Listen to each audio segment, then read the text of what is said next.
This is ContraZoom, where we go back and forth about film. I'm your host, Dakota Arsenault, and today's episode is presented by Aesthetic Magazine. We are now almost 4 months into quarantine life due to COVID-19. Some cities have started to open back up, with some being faster than others. Unfortunately, this pandemic isn't over, but the world is slowly adjusting to new lifestyles. On this episode, we are going to talk about how entertainment has begun us through these times, and joining me is Royce Benson, a guest I assume you all know since his last appearance ranking the top 24 films is our most popular episode of ContraZoom yet. Thank you, Royce, for taking the time out of your newfound celebrity life to come back to the show. How are you doing? I'm doing good. Thanks for having me on again. Yeah. It's always an honor. I had to. After how popular you proved, it would be foolish not to. Yeah, no, that's quite a compliment. I'm just excited that a lot of people watched that, listened to that episode rather, and they enjoyed it a lot. Mm-hmm. So I guess I want to start off by talking in general about how your consumption of film and TV has changed at all during this quarantine. Are you spending most of it on rewatches or media that is new to you? Well, I mean, for the most part, since quarantine kind of started, I never stopped working. So right now I'm working full time in fast food. And so that's been keeping me pretty busy. But when I've had off time, I've been watching a lot of, I wouldn't say I'm doing as many rewatches as I am trying to watch new content. I recently got Netflix a couple months back because of quarantine. And so I've been using that to kind of watch, mostly just catch up on movies and TV shows that I've missed out on here and there. And so that's been pretty fun just because it's, for the first time, I've actually had time to kind of, get into things that have been on my watch list for a while that I just haven't been able to get to. And that's been a lot of fun. I've sort of been similar where I've been able to watch basically anything that, I was oh yeah, eventually I want to get to that one day, but never really finding the time due to, new releases or other things I want to check out more. So just eventually I want to get to these sort of things. And this has sort of given me the ability to sort of watch anything and everything. And it's actually, I'm now getting to the point where I'm not someone who usually likes to rewatch movies all that often. Watching a movie once every 5 years is more than enough for me. If I can go a decade between watches, I'm probably completely fine for the most part. But there's some movies where I'm yeah, I haven't checked this out for a while, so I might as well rewatch it since I've basically seen everything else on my watch list. No, yeah, that totally makes sense. I myself have gone back and there's a couple films that are actually on my watch list, for instance, that I've decided oh, it's been a couple of years, I should go back and watch it. I can't imagine waiting a whole decade though before watching a film, just because I don't know. I'm not even 20 yet, so I can't even imagine that concept. Yeah, it's more so things that I liked when I was either a teenager or in college at acting school and stuff like that. Where I was yeah, I loved it then, but I've had no real inclination to go back and revisit it just because I'm usually oh my God, there's something I haven't seen yet. I need to watch that. And there's so much other stuff I haven't seen yet. I need to learn more and watch more things I haven't seen. So that's usually the reason why I don't go back and rewatch stuff all the time. Which is kind of weird because you talk to most people, they're oh yeah, this is my favorite movie. I watch it at least 2 or 3 times a year. I'm oh, my favorite movie? No, I need at least 2 years between viewings. No, I'd agree with that. I would say that, I don't know, if you watch a favorite film of yours a couple times, I mean, everyone can do what they want, obviously, but at least for me, and I agree with what you're saying, but if you watch your favorite film 2 or 3 times a year, I don't know, I feel you kind of your enjoyment of that film kind of gets ruined after a little bit because you enjoy that film so much. There's something endearing about that film that makes you kind of want to revisit it every once in a while, not as much trying to, because if you rewatch it, I feel you become kind of numb to it, and then you kind of lose the magic, if that kind of makes sense. Yeah, no, yeah. I think that's why I'm in the similar boat. Yeah, that's definitely, yeah, I know a lot of my favorite films that I have, I usually try to wait. I'll maybe watch them maybe once a year. That's kind of my policy. Not any particular time in a year, but in within a certain season of the year, but at least once throughout like that entire year, I'll go back and revisit it. And I think that's a good way of kind of portioning out those viewings. I think for me, it sort of ends up becoming background noise at a certain point. If you're watching it so much, you're just having it on for the sake of familiarity, where, like you were saying, enjoying the surprises or appreciating maybe moments that you've forgotten. That's sort of the way I look at revisiting favorite films, is wanting those elements of surprise where I'm like, oh, I completely forgot about this little moment, where it's not the big memorable scene or the quotable lines. It's just those little moments of magic. Yeah, and then another thing I'd like to add on to that too is with those type of films in particular, I feel like the more memorable ones are the ones that change for you every time you like watch them. Like, for instance, like your favorite film could have like come out like you watched it for the first time 10 years ago.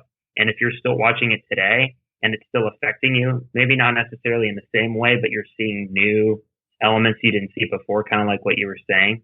I think those are really like, those could be kind of counted as like the greatest films, because they're the ones that they're not stagnant. They can be in a sense nostalgic, and there's nothing wrong with like having nostalgic films, because certain movies take you back to maybe a certain place in your life where you like related to those a lot more in a sense, but that doesn't really, watching them years later, it doesn't take anything away from the film.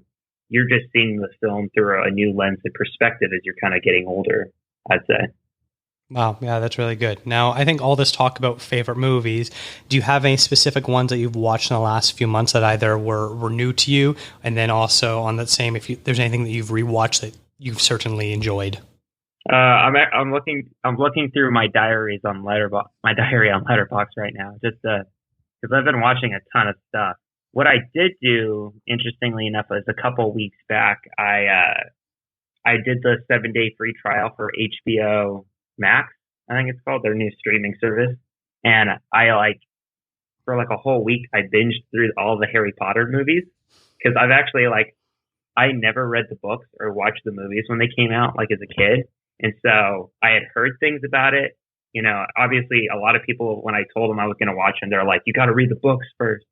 And I haven't had time to yet. I do want to, but just kind of watching the films for the first time, because I'd only seen clips here or there, like them back to back. I thought that was a really interesting experience. And like, I ended up enjoying the series quite a bit, especially since like being able to, I was basically watching one film each day kind of for 7 days, like a whole week, I guess.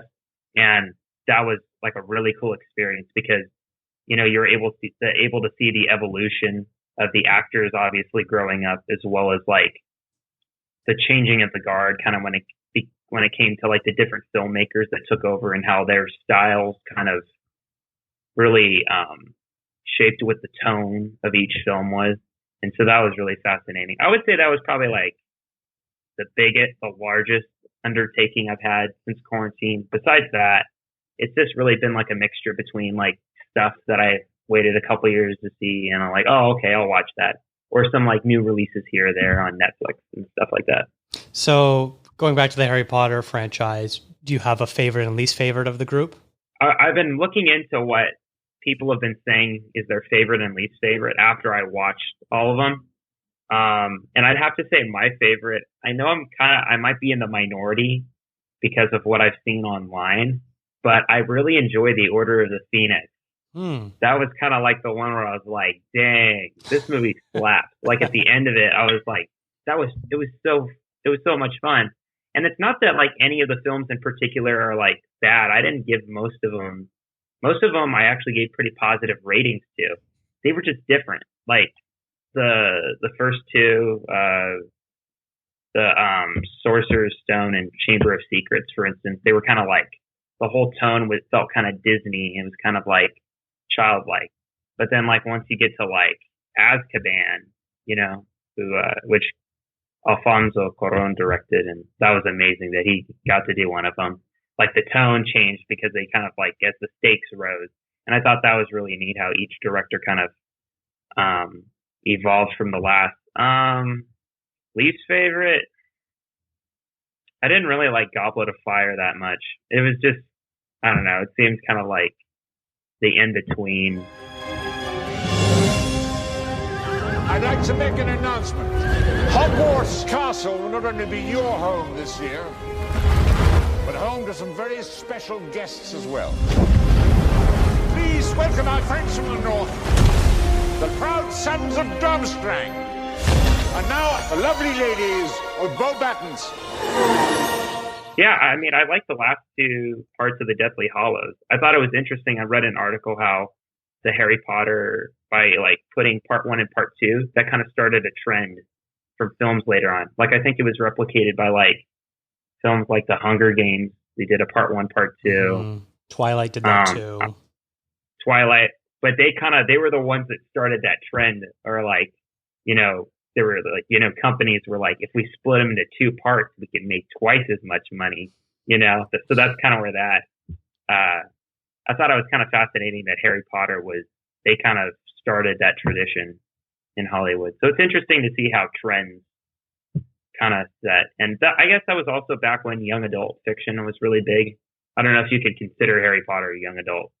Yeah. I mean, I guess it kind of is. Yeah. But like all those, you know, like there was that period, I don't know, what was it, like kind of early 2000s / mid, 2010s / mid 2010s, where it was like all those like young adult series were coming out, and they were like trilogies and stuff. And it's weird kind of looking back in that whole period of, I guess, what the trend was. It sometimes takes a little while to look back and notice those trends, because you don't sort of think about it as much when you're in the moment. But then you look back and you're like, oh my God, there was like so many of these different franchises where they pumped out 2, 3, 4 movies, and they're all trying to replicate this same success that the market was able to capture of the Harry Potter franchise. And none of it did, you know, like the Maze Runner movies. I'm trying to think of some other ones. But yeah, like you said, there's just so many of them from about 2005 to about 2015. Yeah, it was like, it's crazy. It was like that whole decade practically. Mm-hmm. That was the trend. Yeah. As far as stuff I've been watching lately, I've been really pouring a lot of time and dedication into doing homework for the podcast. So my last 2 episodes in particular, I was doing shows that centered around celebrating Black cinema and celebrating queer cinema. And so I just was like, I'm going to go head first into watching as many movies as I can to fill as many blind spots. So I saw some really interesting stuff. As far as, I didn't really get to talk about it on either podcast in depth, but as far as like celebrating Black cinema, I knew I had some big gaps. So watching Boys in the Hood, Malcolm X, Devil in a Blue Dress, which I now is one of my favorite movies, an early Denzel Washington noir film, Chirac, a whole bunch of stuff, a bunch of Spike Lee that I hadn't seen. I rewatched Do the Right Thing, which I adore that movie. So it was really cool being able to fill in those gaps of, you know, I know the peak most popular movies, but like what are the ones underneath that are either weren't as popular or more influential but didn't get the recognition it may have deserved that we can now look back and see. So it was really cool doing that. And then as far as watching some queer films, like I've never seen Brokeback Mountain all these years, which is crazy. But then also watching You Tu Mama Tambien and All About My Mother. I watched Atomic Blonde for the first time, which I'd never seen before. So it was really interesting, and a cult classic movie called But I'm a Cheerleader. So it was really cool being able to sort of fill in these gaps. And right now I'm actually working on an episode. I guess it doesn't really matter if I talk about it. I'm going to do a Christopher Nolan episode in preparation for TENET. So right now I'm in the process of rewatching all of Nolan's movies. I've done, I think, 5 of the 10 that he has out so far. And so it's been really fun getting to revisit these movies. I've seen all of his movies except for Following, his very first film, and I haven't gotten around to that one yet, but I am excited to eventually get to it. No, yeah, that's really neat. I've been kind of going off what you were saying. I've been trying to fill in some gaps too.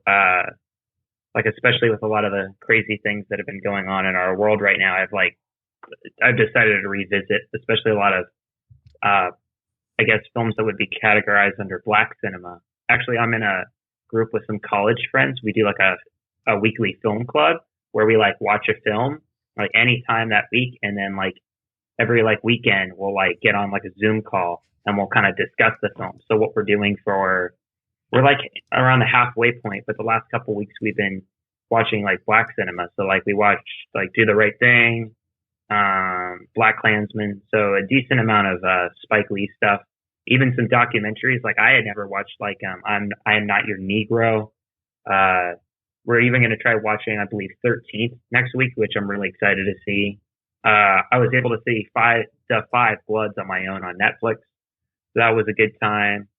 And then when it comes to queer films, I'm trying to finally see or rewatch, I guess. I think this would be a good opportunity to watch Moonlight, which, as we talked about on the podcast, I hadn't watched in a couple of years. So I really want to go back and revisit that. And even I want to try watching Portrait of a Lady on Fire. I still haven't gotten to that, but I've really wanted to. What else? Yeah, I don't know. The future's kind of open for me when it comes to, things I'm checking out. That sounds really neat, though, of your Christopher Nolan series, especially like with Tenet coming out. And I'm sure we can roll that into what we're going to talk about later with like movie theaters and Tenet in particular. But I think right now it's the perfect opportunity to be going through his filmography right now. Yeah, I've basically sort of a reoccurring show that I do every once in a while is I've gone back since the beginning of the Best Picture winners and decade by decade, taking those 10 movies, watching them just in that segment and then ranking them. And then we do an episode about that. And so I've been doing this show for 5 years now. I have 1 decade left, which is going to be 2008 to 2017, where I have a full 10 films because there's only been 3 movies since then. So I'm going to have to wait a while to do my next segment of that. So I figured I need to pivot a little bit.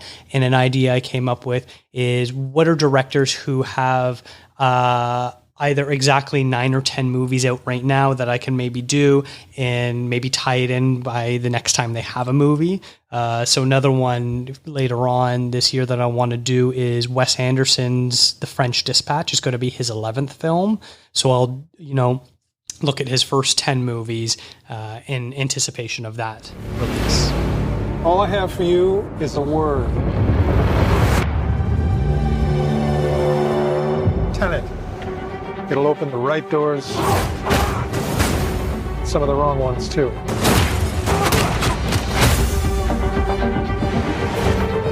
Use it carefully. I keep forgetting. Yeah, The French Dispatch is coming out this year. I'm really excited about it though. Mm-hmm. But yeah, that sounds like another great filmmaker to cover as well. Mm-hmm. Oh, another filmmaker, I don't know. I don't think he's had as many films, but one that seems to be still a little bit under the radar is Denis Villeneuve, because I know Dune's supposed to pop out at the end of this year, which is very exciting.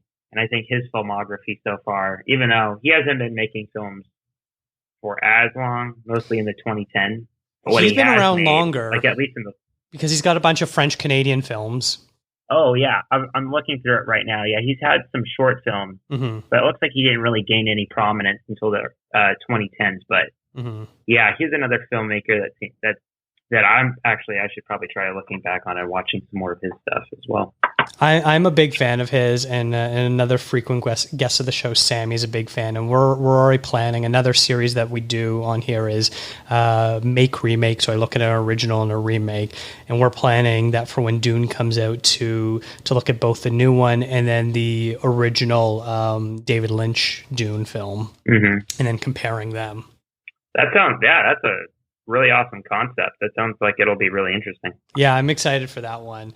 But we're talking about all these, movies coming out this year. Are there any from 2020 that you've checked out and been a fan of? I know the way it worked is at the beginning of the year, we were getting new releases, and usually January, February, March is sort of the studio dumping ground where either it's movies that they thought might be award contenders, but turned out to not be, or just they're bad movies in general. And then we're kind of getting now into like the early summer season. And so all the like mid-tier films are coming out on streaming services to either rent or buy that way. So it's kind of been all over the place. Netflix, I know, has scooped up a couple more films than they usually would have due to this. But is there anything in particular from this year that you've seen that you've enjoyed? Well, I mean, since the quarantine started, like all the films that they had to rent, I haven't done any of them just because none of the films seem that interesting to me. The most notable film I think I've seen probably, at least pre-quarantine, was The Invisible Man. Visible Man, yeah. I really enjoyed that one a lot. But besides that, no, I haven't really seen too many 2020 releases unless you count like Netflix films. So I've seen a couple of those as they've been circulating through. But yeah, like you said, it's as we get into the summer, there's a little bit more contention about like when theaters are going to reopen, because there's a couple blockbuster films lined up, and then of course as we get into the fall and winter where we start getting into like award season and how that's going to work out for the Oscars and stuff. Mm-hmm. So far for me, my favorite movie of the year is Emma, the Jane Austen adaptation that I thought was really good. It stars Anya Taylor-Joy, who most people probably know from The Witch, the main girl from that, and she does a great job in this movie that's kind of a light romantic comedy, and the costumes are just to die for with how beautiful they are. Dearly beloved friends, we gather here in this time of man's great innocence. Innocence? Innocence? No? A couple other interesting ones. There was a documentary called Spaceship Earth that was a pretty wild one. It got a little bit of buzz when it came out about how in the early 90s there was a group of I forget what they called themselves, like bionauts or something like that, where it was like these 8 people locked themselves in a greenhouse that was supposed to be self-sustaining for 2 years to study the effects of what it would be like of putting like some sort of a base on the moon or on Mars or wherever else space travel will go, and sort of the difficulties and problems they might arise. How are they going to farm? How are they going to keep themselves entertained? What's, their oxygen situation going to be like? And that's just like a wild documentary because like there's so many revelations that happen about the group that was organizing this. That was pretty crazy. So if you like documentaries, that's one that I'd certainly check out. I was impressed with the Guy Ritchie film, The Gentleman. I was a huge fan of his early work. Snatch is one of my favorite movies, and since then, after Sherlock Holmes, the first Sherlock Holmes movie, I've been pretty disappointed with basically all of his movies.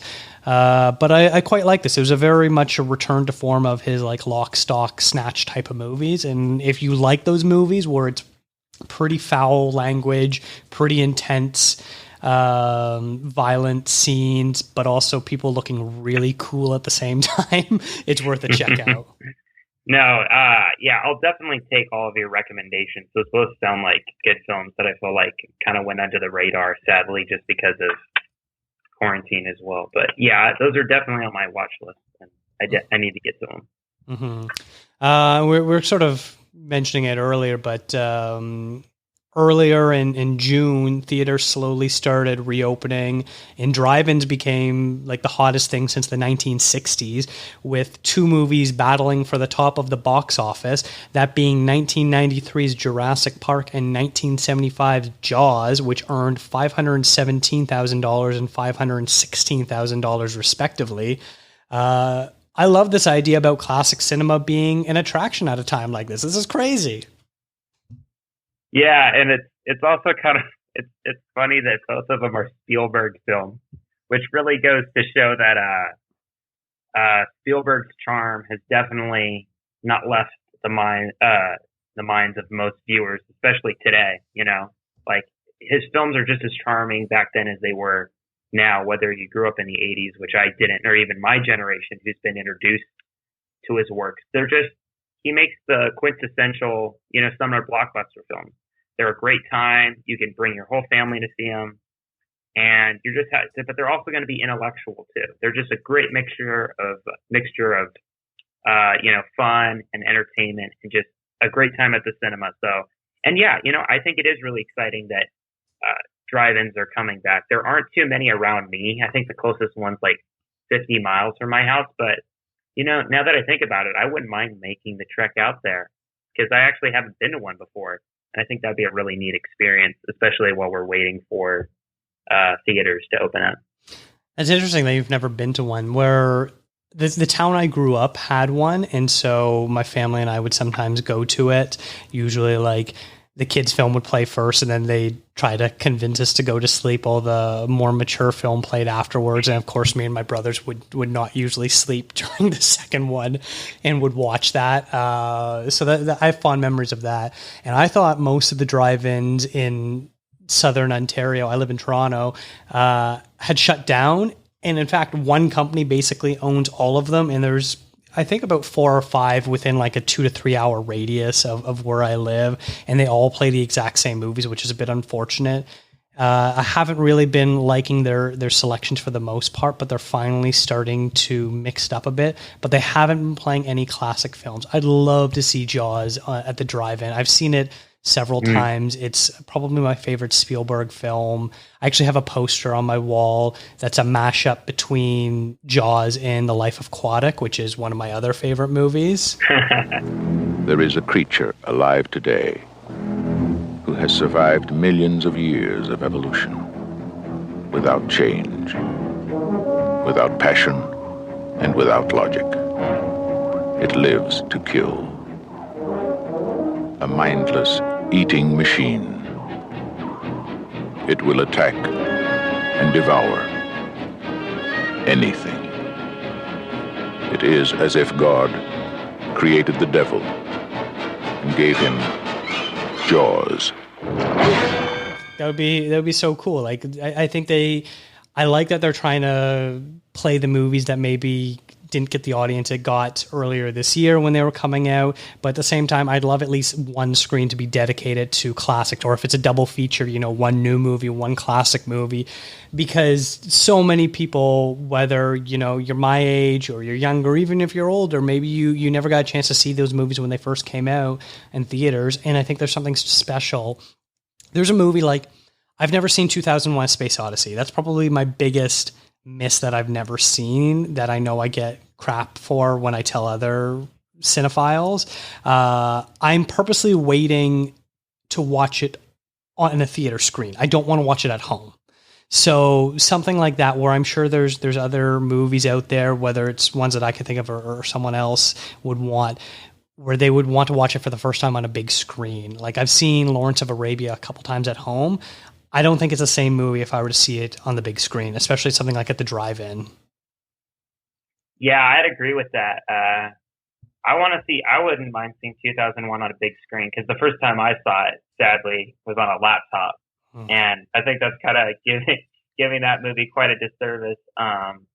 Same thing. And then I only saw like Lawrence of Arabia, for instance, at my house, like on my TV or whatever. But yeah, you're right. There's certain films that are just, they demand to be seen on the big screen, and it's even those older films. I think it would even be cool if like they showed films like the ones you mentioned, especially the ones like with the intermission, because I think a lot of people today, they don't have patience when it comes to movies anymore. It's like most films today clock in, like what's the average runtime for a kid's movie? It's like an hour and a half. Mm-hmm. And then an adult for films, I guess you could call, or a movie for adults clocks in maybe at around 2 hours. So people don't really have the patience for really as many of these like 3, even 4 hour long spectacles that were popular, decades ago. And I think it would be cool to even have like those films where like, you can watch the film and then it goes on intermission and then people can have break and stuff, because it's not a film anymore. It's like an event, it's something you drive out to, and it's this spectacle that you can spend like the afternoon or even into the evening watching. And it becomes a little bit more, it becomes a little bit more special. And that's why I thought it was really interesting, especially with Christopher Nolan, who's been leading the charge with Tenet. I know we keep coming back to Tenet, but it's something a lot of people are talking about right now. But, Nolan he keeps going on the record saying, like, my film needs to be seen in theaters. I refuse to put it on a streaming service. And he has that very traditionalist mindset, which I think is great, because he believes that, films, especially with that kind of, I feel like Nolan is making the big spectacle films that we don't see anymore, especially in the summer, big complex woven storylines that both cinephiles and casual audience members will really enjoy. And so I think that like once that releases, I think that's going to be like a big moment for at least cinema again, because it'll be getting people back in the theaters, and it's a film that's widely anticipated. And so I'm really excited about it, even though I did hear the news today that they moved it from, it was mid-July, and then it was like the end of July, and now they're aiming for like a mid-August release date. So it keeps getting pushed back because of, health concerns, but yeah, I don't know. It sucks, but, hopefully it will be released over the summer, because I think it's like at least my most anticipated of the summer. And once movie theaters open, I want to see that, like, I don't know about you, but I want to see it like on an IMAX screen or just some big theater, because I've been dying to get back into the cinema again since all this started. Yeah, no, I completely agree. He's like one of the few directors where he is such an event. I feel like Denis Villeneuve is like slowly getting up to that level where, just their name alone is synonymous for what you want your cinema experience to be like. And if Tenet came out on Netflix or Hulu or whatever streaming service, I probably would straight up avoid it, honestly. Like, I want to see this movie in theaters. I don't want to watch it on my TV. I don't want to watch it on my laptop. And I definitely don't want to watch it on my phone. Yeah, but I think people are starting being like not being allowed to go to the cinemas. I think there might be a lot more appreciation for theaters now, because there was this fear even before Corona started that, movie theaters were slowly dying, because a lot of people, they'd rather, rent a film and then just watch it at their house, or they'd rather just watch a film off streaming services. And there is something to be said for that. It gives more accessibility for people that if they're not close to theater chains where they're releasing certain films, it's a lot easier. Like like Amazon has a great selection. So these streaming services, I think, are doing a lot of good, but I think there's something to be said about the theater experience. And it's something that I think people are really craving, especially now, and I think it's people like Nolan and Villeneuve and, these rising filmmakers that are really going to get people back into theaters, because they want to go back to these event films, I guess you could call them. Mm-hmm. No, I'm completely agreeing with you there. All this pushing back is also having an effect on the general film season as a whole. We know both the Golden Globes and the Oscars are pushing back. The Golden Globes are now going to be when the Oscars were supposed to be in February, and the Oscars are now going to be in March. And in turn, they're also extending their eligibility windows as far as when movies need to come out. Normally, Oscar movies had to be released in theaters by December 31st. I think they're extending it almost a full month. So basically what this all means is come, November through January, which is already the busiest couple of months for movie-going fans. It's going to be like literally every week there's going to be 3 or 4 high-profile movies, which if you're following along that sort of, awards season trail, you're going to be busy nonstop. And I feel like I'm basically going to end up living at a theater through those times, going out and seeing 2 movies every weekend, something like that, and figuring out what's the next one that's being released that I can rent or stream from there. Oh yeah, me and you both, man. I think that's the case with a lot of people, because once theaters reopen, all these films are going to kind of come tumbling out, especially the ones that wanted to be put in theaters. And there's going to be, hopefully that'll mean a big push and a resurgence in theater attendance and stuff like that. So even though it's been like kind of, sad what's been going on, I think there's a lot of hope in the future when it comes to a lot of those different things. I wonder if, movie studios have a wide variety of movies that they're putting out. They've got their award season bait. They've got their tentpole movies. They've got their family fare. They've got the crap that they gave a budget to and they weren't sure if it was going to be any good. I wonder if they're going to maybe start to prioritize, once cinemas open, like in that 6-month span, what is our most likely bets for getting people into the theaters? So obviously the next Marvel movie is going to bring out a bunch of people, Fast and Furious movies, things like that. But then as far as like trying to target that customer who wants the best movie possible, not the most popcorn movie possible, if that's going to maybe change and they're like, well, we had this low mid-budget and whatever movie, you know what, we're just going to sell it to Netflix, get the rights money back for it. And so that way we're not overcrowding the theater, so that way Dune can actually get a real audience that it deserves, or whatever other big prestige film might be. So I'm curious to see how that's going to all shake out. Yeah, no, that's a really interesting point. I think there was already that kind of fear right now, or like even before this started, because the main reason a lot of people go to the theaters are like for Marvel films, stuff like that, these big blockbuster popcorn experiences, and a lot of more indie films, like your award season stuff, A24, like your more, I guess, people like artsy films have always been kind of pushed to the side. But it will be interesting to see how that'll change now, because obviously in order to get people back in, they're going to have to be releasing these bigger films. And so, like you're saying, where are these indie films going to really fit in? It's going to be interesting to see how everything's restructured, because I don't think anything's really going to be the same, after all this. I think everything's completely flipped on its head. Anything from which movies are getting funded to, how films are getting, produced and filmed, and all the regulations that come with that, and then releases. I think the whole industry, not just in film, but every industry, like music or, all the industries that exist, I think there's going to be a big shift with all of them. And it's kind of scary, but it's also exciting too. I think I think it's a mixture of the two of emotions, at least in my mind, about what's really going to be happening next. It's going to be curious. It sort of reminds me a little bit of the writer's strike that I believe happened in 2005, the WGA strike, where basically any show that was either in production or in pre-production when the strike happened basically killed a bunch of shows. Either completely they had to cancel them, or the quality when they came back was so low that they ended up getting canceled afterwards.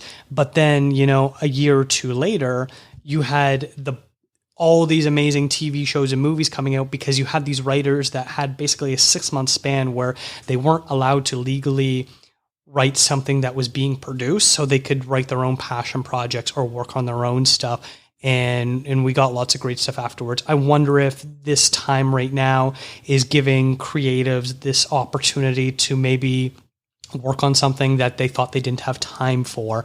And, maybe in 2-3 years from now, we're still going to be seeing I don't want to say the fallout. What's the positive term for a fallout?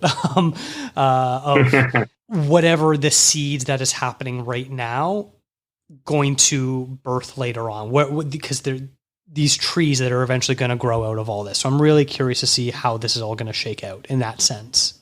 Yeah, that's very true. Everything's kind of uncertain right now, I guess. But yeah, that'll be interesting to see how that turns out. I know some filming has started back up. I'm hearing that some stuff in Los Angeles is starting back up. In Vancouver, I know they're starting to film, or they're planning to start filming again. In Toronto, we're not filming anything right now yet. So it's going to be interesting to see who's getting back up and running, and what that sort of status is going to be like in 6 months from now. Yeah, it's interesting because I think I saw an article like over in London, they're trying to get filming going again. And I know they are a little bit in LA, like you were saying, because I'm not too far away from it. And so I've been getting a lot of news feeds about what the changes are going up there. But it seems like, there's it's like a really slow process, but a lot of these major cities that are known for a lot of their production centers, they're all kind of taking this kind of, slowly, because there's a lot of like health risks, of course. And yeah, it is interesting to see how that's all going to change. And because it seems like people are ready to go back and start making content again. I think, a lot of creatives have been kind of spending this time, it's been a great time for a lot of creatives to be able to work on their scripts, double down on like their pre or post production wherever they were, and maybe like center in on more, like to make their stories better. And so that's been an exciting time. But I think now they've had the oldies month cooped in. I think they're ready to like get out there and go start making stuff. I know for some of my college friends that are, currently in film school, they've been sending me stuff, and we've been sharing stuff back and forth about ideas we have. And we're all really excited to be, back making, I mean, obviously not blockbusters, but, like student films. We want to get out there. We haven't seen each other for a while. We're ready to come back together, bring our minds together and, create something really fun and exciting. And I think we're all missing that kind of collaborative moment right now. So yeah, I have a lot of anticipation for the future, for sure. I know you said you've been working since the quarantine, so you haven't really been getting the time off that a lot of other people have been, but it's not like there's really anything else we can do. For the most part, restaurants are doing takeout only, so you're not going out with friends to have dinner, or going out to bars, or going to concerts, or going to theaters. So it's like, even though the world is kind of somewhat normal for some people like yourself, where you're still kind of working and getting to go out and see humanity, I've been stuck inside, so I can't. But we're not really spending money on anything that we would normally do for our own personal enjoyment. So I feel like that's really going to take a toll on people. And I have to wonder, are these industries going to be the same when we get back? Is when theaters decide to open and Tenet finally comes out, are people going to be too scared to go out because they're like, well, I've gone 6 months without going to a movie theater. I probably can wait a little bit longer until, I know everything is safe, or I don't have to wear a mask the whole time, or things like that. So it's going to be interesting. And same as concerts. All these bands had to cancel their tours, and festivals keep canceling, and they trying to reschedule for the fall, and then they're having to recancel the cancellation.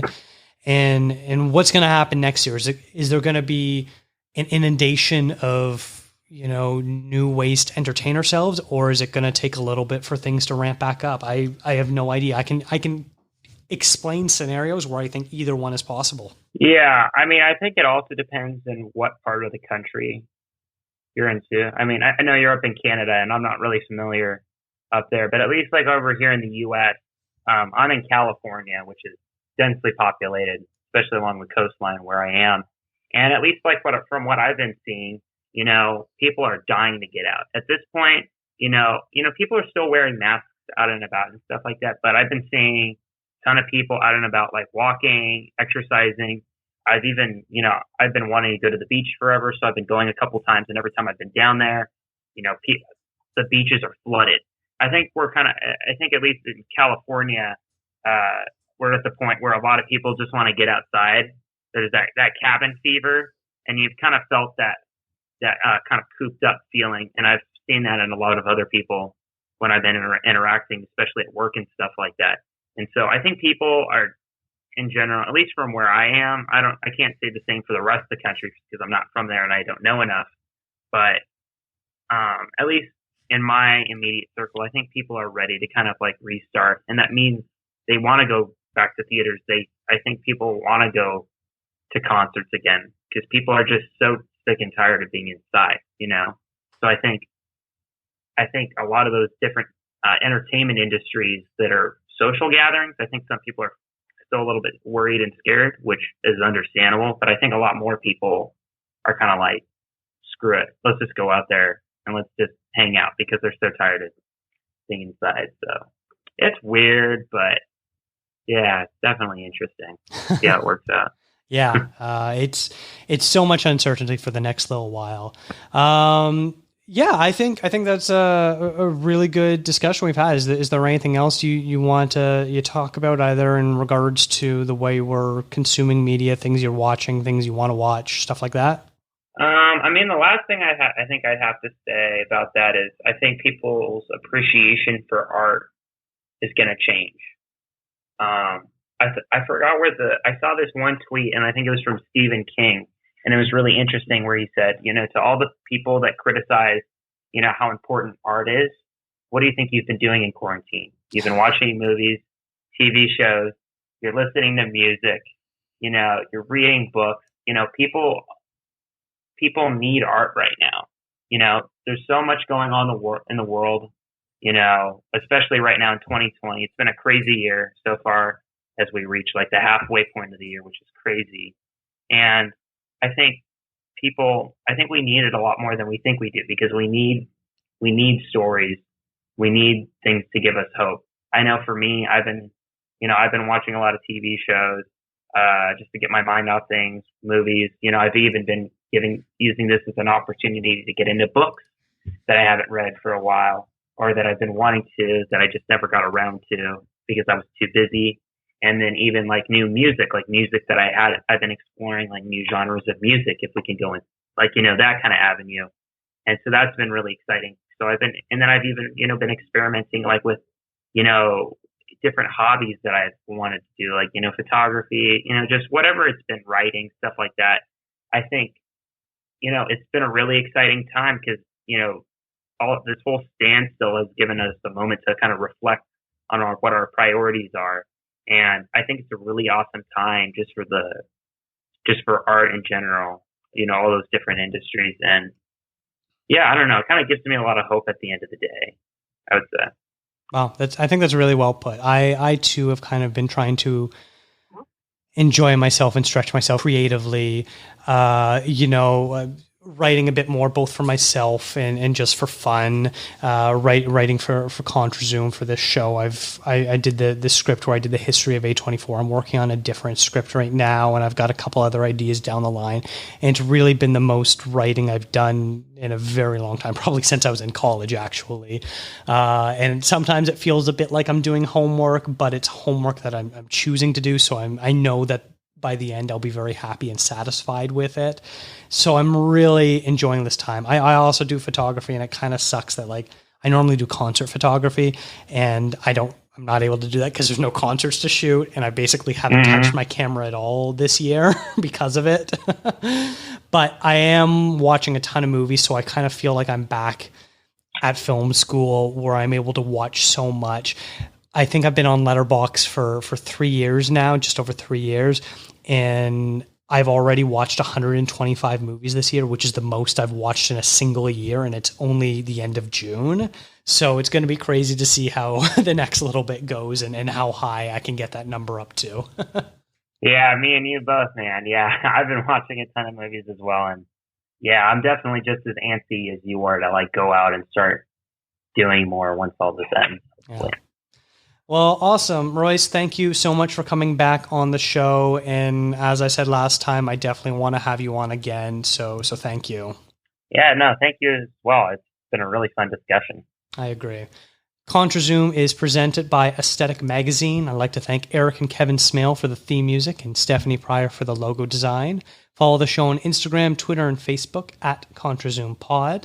Let me know what movies you've been watching during this quarantine and when you think you're going to get to the theater and all that sort of stuff like that. Email me, ContraZoomPod@gmail.com, and we'll share responses on a future episode. It would be a great help if you would also rate and review the show wherever you listen to podcasts, as it'll help us grow and find new listeners. Thank you so much.